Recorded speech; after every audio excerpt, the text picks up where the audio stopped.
It's a pleasure to welcome back today. I say back because she's been here before, our distinguished speaker. As we remember, and rightly so, even celebrate the heady days of Berlin 20 years ago that precipitated the end of the Cold War. I would like to thank Dr. Lofton for inviting me here to Texas A&M.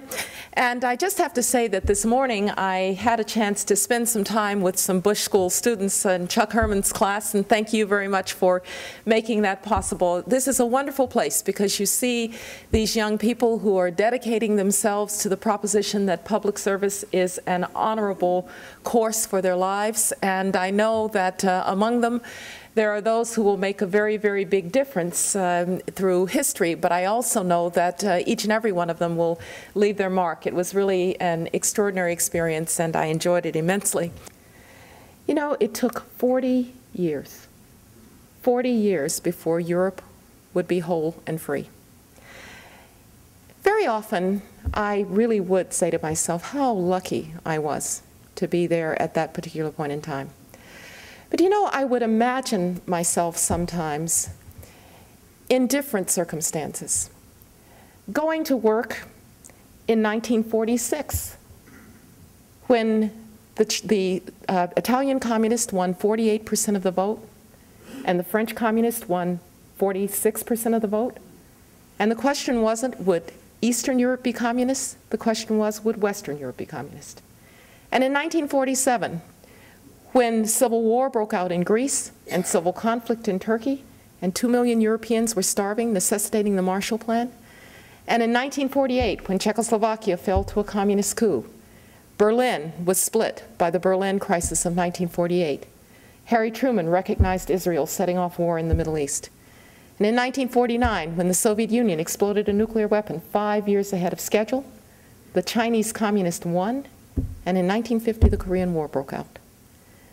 And if you had said at that moment in time, oh, don't worry about the Cuban Missile Crisis of '62, don't worry about the Soviet invasion of Czechoslovakia of 1968, don't worry about martial law in Poland in 1981. On November 9th, 1989, the Berlin Wall will come down without a shot fired. They would have had you committed. History plays a trick on us. Hi, Dr. Ice. I'm Victoria. I'm an international studies major. And as communism seemed to define the last half century, I was wondering, what do you see defining my generation, and what conflicts will we face that we should brush up on? I think your generation is going to be my generation and your generation, because it's going to take a while, okay? It's going to take a while. It's going to be to see the final victory of democracy, freedom, and liberty for everybody worldwide.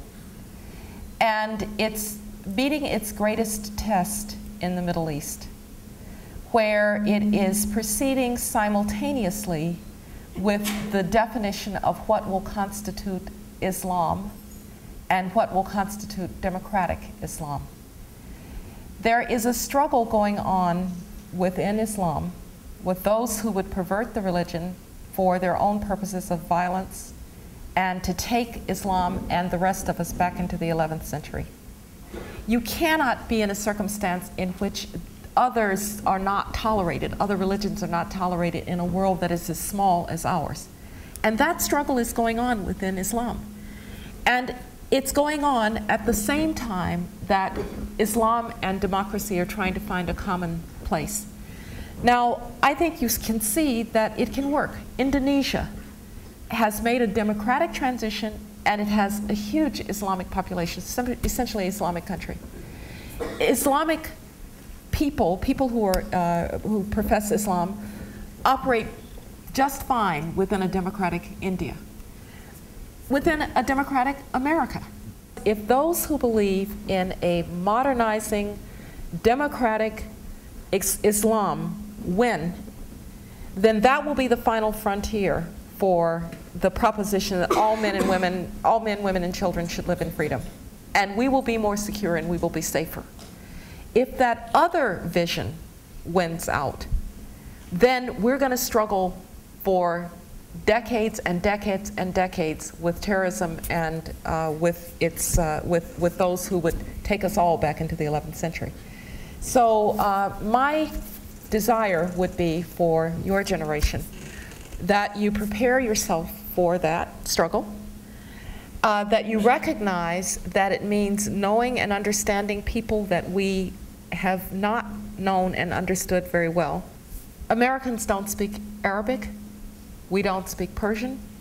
We don't speak Farsi. We don't speak the languages of this struggle.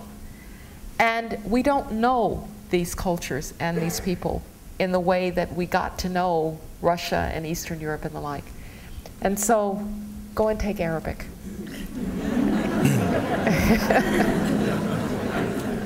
I have enough trouble learning Texan. Well, that's truly hard.